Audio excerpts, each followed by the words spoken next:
John the Baptist was born to Zacharias and Elizabeth and was to play an important role in the life of Jesus. His parents received word of his impending birth from an angel, but his father initially doubted the promise. He temporarily lost the ability to speak until the birth of his son.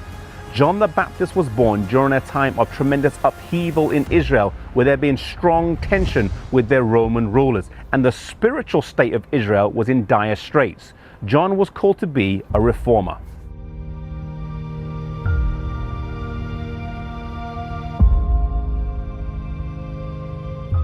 As a son of a priest, the natural order of things would have been for him to go and train in the rabbinical schools of his day, but this would have unfitted him for his work. Instead of being sent to learn under the theology teachers, God sent him to the desert to learn in nature. He gave up the luxuries of home life for the stern discipline of the wilderness, a life of simplicity and self-denial. He wore the garments of the ancient prophets, camel's hair, and he ate locusts and wild honey, things that were found in the wilderness.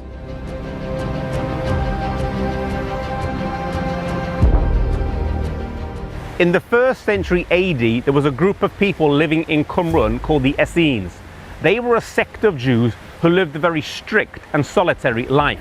It was in the caves of Qumran in 1946 when a shepherd boy found the Dead Sea Scrolls.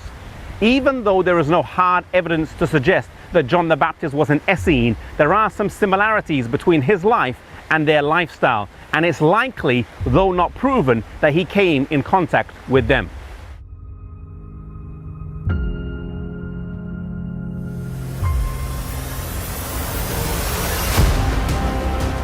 John the Baptist was called to be the voice crying in the wilderness and was to prepare the way for Jesus to come.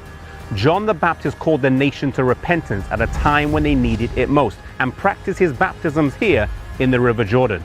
John preached prior to Jesus' public ministry, and it was John who baptized Jesus in the River Jordan. As Jesus' ministry now started and increased, the crowd started to follow him, and slowly the crowds who followed John the Baptist decreased.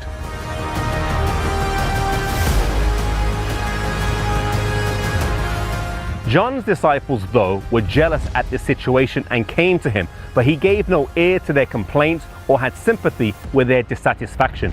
He knew what his mission was and what Jesus' mission was, and he said in John 3 verse 30, "He must increase, but I must decrease." John the Baptist did not have any selfish ambition in him at all. His life, though, would sadly come to an end here on this mountaintop at the hands of Herodias, King Herod's wife.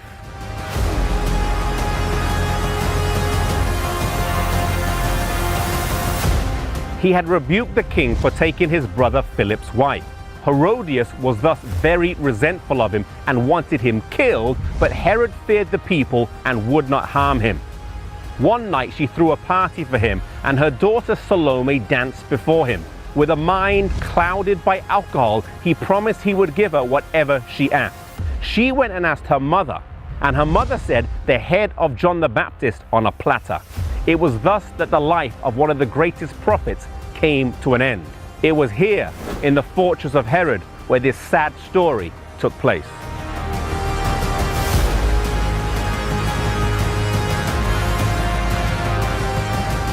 John the Baptist knew what his mission in life was, and he did this faithfully. He did not try to be someone else, and neither was he jealous of others when they achieved success, because he knew that their mission was not his mission. Sometimes in life we get so mixed up and want things that aren't ours, whether that's material possessions or position.